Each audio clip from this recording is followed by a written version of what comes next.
Esse vídeo vai ser um vídeo difícil de ser gravado, mas os vídeos mais difíceis geralmente são os mais importantes também, né? Então vamos lá.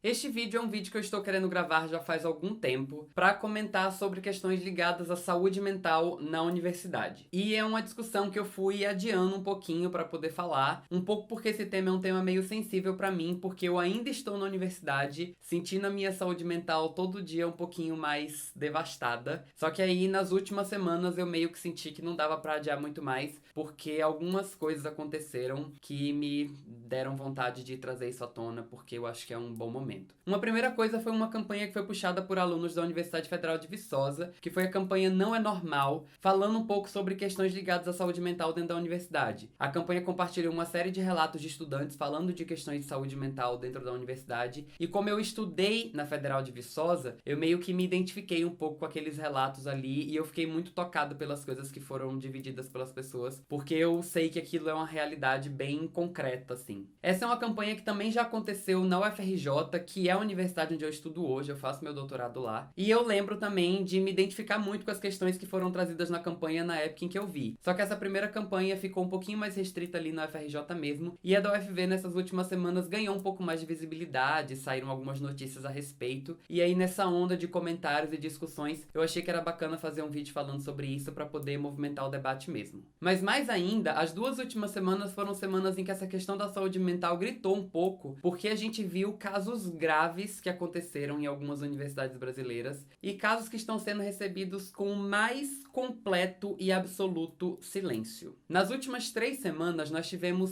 5 casos envolvendo suicídio em universidades brasileiras. Foram 2 suicídios e uma tentativa de suicídio na Federal de Minas Gerais, sendo que 2 desses estudantes eram moradores da moradia estudantil da universidade, e outros 2 casos de suicídio só nessa última semana na Universidade de Brasília, sendo que esses 2 alunos que morreram eram pessoas LGBT, um garoto gay e uma menina lésbica. E isso é muito grave, muito significativo e é urgente e inadiável que a gente comece a falar sobre esse assunto. Uma primeira coisa que eu acho que é importante fazer é a gente começar a parar de enxergar a universidade como esse lugar maravilhoso, que é o lugar onde moram as pessoas iluminadas, que estão à frente do seu tempo, pensando coisas novas, e que vai ser um lugar maravilhoso que vai te dar experiências incríveis que você vai guardar para toda a sua vida. De fato, a universidade é um lugar que tem muita gente boa pensando muita coisa bacana, é um lugar que definitivamente vai te trazer experiências incríveis e vai mudar a sua vida, mas a universidade também é um lugar absurdamente tradicionalista, burocrata e muito violento. E é um espaço que tá cheio de problemas. Cheio de problemas. Eu estou na Universidade Brasileira, especificamente na Universidade Pública, há quase 10 anos. Foram 4 anos de graduação, 2 anos de mestrado, e eu estou na metade do meu 4º ano, meu último ano de doutorado. E hoje, no atual momento da minha vida, na situação que eu estou vivendo hoje, o que eu posso dizer é que eu estou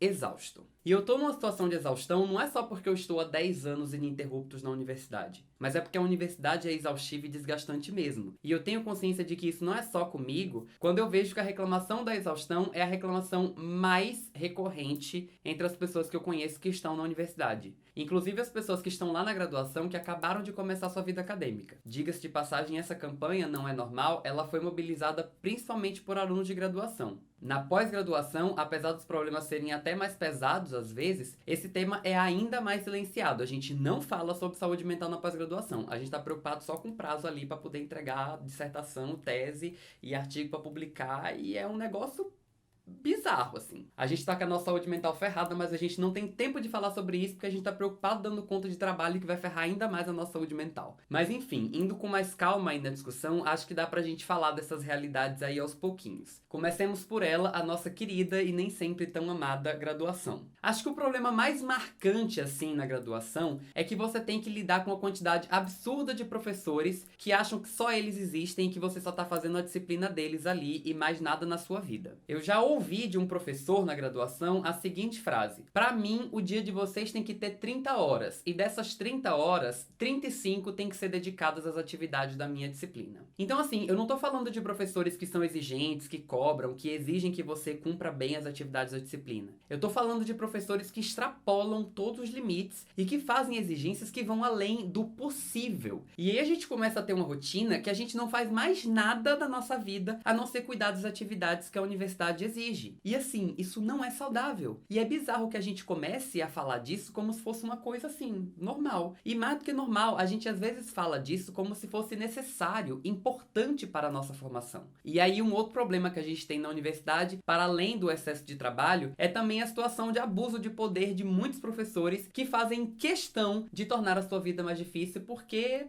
sei lá, não faço ideia de por que os professores fazem isso. Na minha graduação eu tive professores que faziam chamada pelo número de matrícula, usando a justificativa de que não queria saber nem o nosso nome, o que realmente cria um espaço muito agradável, muito confortável, muito gostoso para que o processo de ensino-aprendizagem aconteça, não é mesmo? Na minha graduação eu participei de projetos em que os alunos não tinham nenhum lugar para decidir os rumos, para dar ideias, sugestões, e a justificativa que o professor dava era a seguinte: quem manda aqui sou eu. Na minha graduação eu tive professor de disciplina de economia que disse que não aprovava aluno comunista. Essa disciplina desse mesmo professor tinha 3 turmas, envolvendo um total de 180 alunos, e na primeira prova dele, 2 alunos conseguiram tirar a nota média. No final do semestre, esse professor precisou distribuir pontos extras sem nenhuma justificativa, a não ser a justificativa de que ele não queria uma reprovação massiva, que ia apontar para o fato de que o problema era ele, não os alunos. Na minha graduação eu também tive professores extremamente preconceituosas. Eu tive um professor que numa aula de História da Arte comparou 2 obras de arte dizendo que o personagem que estava representado em uma delas era mais viadinho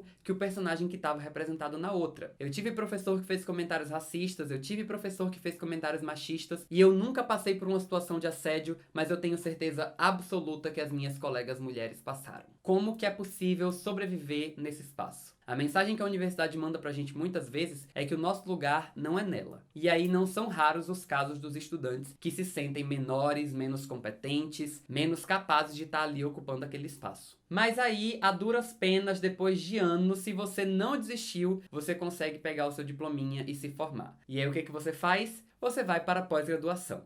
E aí, querido, a vida fica realmente uma delícia. A coisa mais divertida que eu acho que a gente tem quando a gente fala de pós-graduação é que a universidade brasileira tem uma contradição fundamental. Ela te dá uma formação extremamente deficitária na graduação, mas depois ela exige que você chegue na pós-graduação pronto. Quanto mais pronto você estiver, mais a pós-graduação vai gostar de você. E aí você tem que produzir, você tem que publicar, você tem que participar de congresso. E aí você tem disciplina para cumprir e pedem que você esteja em dia com as leituras extras que você tem que fazer para a sua pesquisa. E você tem que andar com a sua dissertação, com a sua tese, porque você tem que cumprir prazo. E você tem que publicar em 3, 4, 5, 10 revistas qualificadas por ano. E aí, para entrar no critério de excelência, o que a gente faz? A gente surta. A gente surta num nível que não tem escapatória. Porque ou a gente surta para poder se desdobrar para dar conta disso tudo, ou a gente surta com o peso das cobranças e com a culpa que a gente sente por não estar conseguindo dar conta de tudo. É uma parada que é violenta mesmo e deixa prejuízos sérios na vida da gente. Toda vez que eu falo sobre saúde mental na universidade nas minhas redes sociais, invariavelmente aparece algum relato de alguma pessoa que desenvolveu alguma doença de base emocional por causa do estresse na pós-graduação.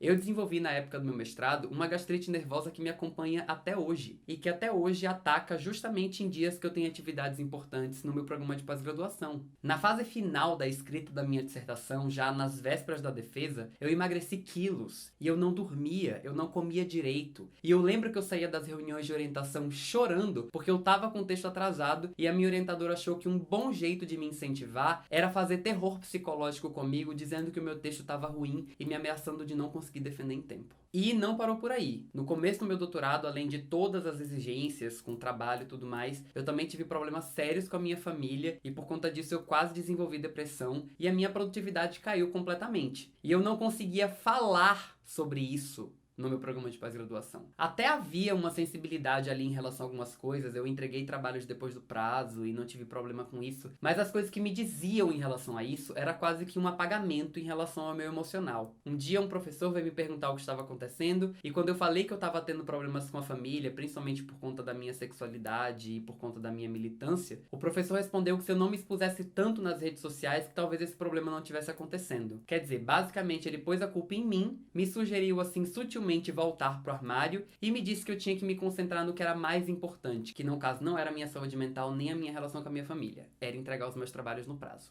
Na mesma situação, uma outra pessoa me disse que sofrer era uma escolha minha e que eu podia me concentrar nos meus problemas ou me concentrar em fazer um bom doutorado, que era o que ia me trazer benefícios verdadeiros na vida. Ah, mas é porque você escolheu fazer um doutorado. Fazer um doutorado exige essas coisas mesmo. Se você não quisesse passar por isso, fosse fazer outra coisa. É uma ideia que eu já perdi a conta de quantas vezes eu escutei. Vocês entendem o nível de banalização das questões de saúde mental que está por trás desse discurso? E aí o que aconteceu? Eu que já estava com problemas suficientes por causa da minha família, comecei a afundar mais por causa da universidade. E eu só não adoeci de vez porque eu procurei ajuda em tempo. Eu procurei um analista, comecei a fazer análise na época e comecei a tratar dessas questões e foi o que me salvou. Mas aí eu fico pensando nas pessoas que não têm o estalo de procurar ajuda e que adoecem completamente sem se dar conta. E fico pensando também nas pessoas que até pensam em pedir ajuda, mas que não têm condição de fazer isso. Porque é caro, porque é difícil de achar e porque nem sempre as universidades fornecem apoio psicológico gratuito e de qualidade para os seus estudantes de graduação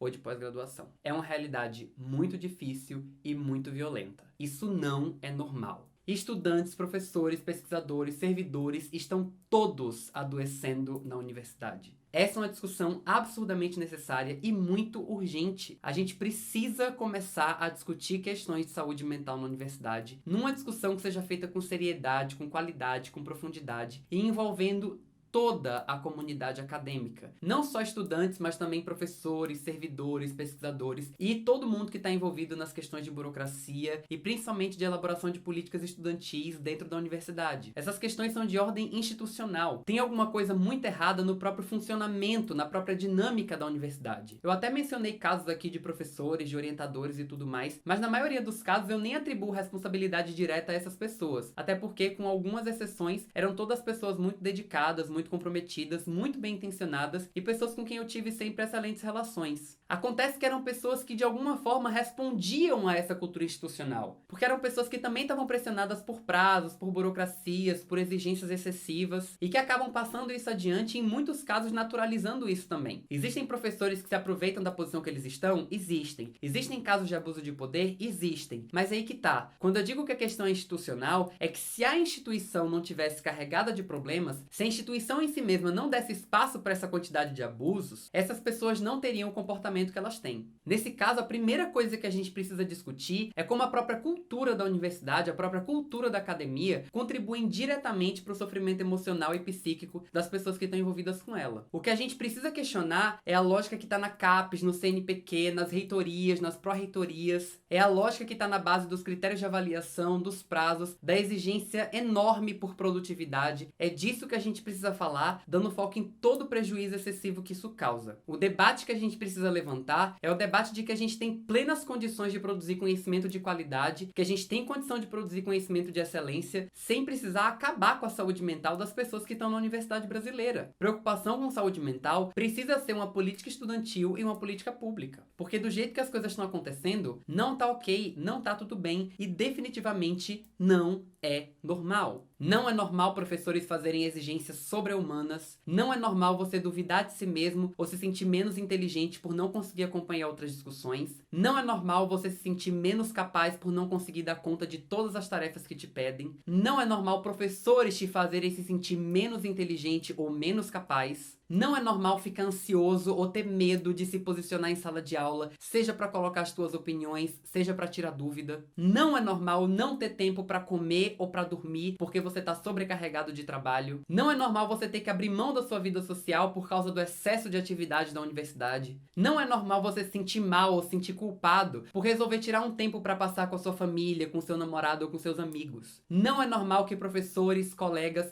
ou que a universidade em si te façam se sentir fraco fraco ou menos competente por ter vontade de desistir. No meio de tanta sobrecarga, se tem uma coisa que tá normal, é vontade de largar tudo pra lá. É uma vontade que às vezes eu também tenho. Não é normal que professores façam comentários machistas, classistas, racistas ou LGBTfóbicos em sala de aula. E também não é normal que você sinta que não pode questionar esses comentários por medo de sofrer perseguição. Não é normal ter medo de professores, não é normal ser submetido a situações de abuso ou de assédio, principalmente se você for mulher. Não é normal que as instâncias oficiais da universidade ignorem ou acobertem esses casos de abuso. Definitivamente não é normal que a gente tenha 5 casos de suicídio em menos de um mês em universidades brasileiras. E definitivamente não é normal que nós não estejamos falando sobre isso. Não é normal que a universidade naturalize tudo isso e nos force a colocar a nossa saúde mental em segundo plano. E eu quero poder contar com a ajuda de todo mundo pra gente fazer esse debate circular um pouco mais. Eu queria convidar você para movimentar essa campanha que o UFV, o UFRJ e outras universidades estão puxando para falar sobre questões ligadas à saúde mental na universidade, o caso de abuso, de exigência excessiva, de violência contra mulheres, pessoas negras, pessoas pobres, LGBTs. A ideia é que você possa contar sua história, sua experiência num post, num vídeo, sempre usando a hashtag não é normal. Se você puder contar com a ajuda dos centros acadêmicos ou dos diretórios acadêmicos, é importante que se movimentem grupos de discussão sobre esse assunto dentro das universidades, que se mobilizem cartas, reivindicações, documentos dos estudantes para serem levados para as instâncias de decisão, para que a gente possa provocar o desenvolvimento de políticas estudantis, pensando a questão da saúde mental dentro da universidade. Também fique à vontade para compartilhar esse vídeo para a gente circular a discussão e deixe seu comentário aí embaixo falando da sua experiência, da sua realidade. Vamos provocar um debate bacana a respeito desse assunto, que é mais do que urgente. Se ainda não está inscrito aqui no Muro Pequeno, também se inscreve aí pra gente continuar conversando sobre esse e sobre outros assuntos. Por hoje é isso,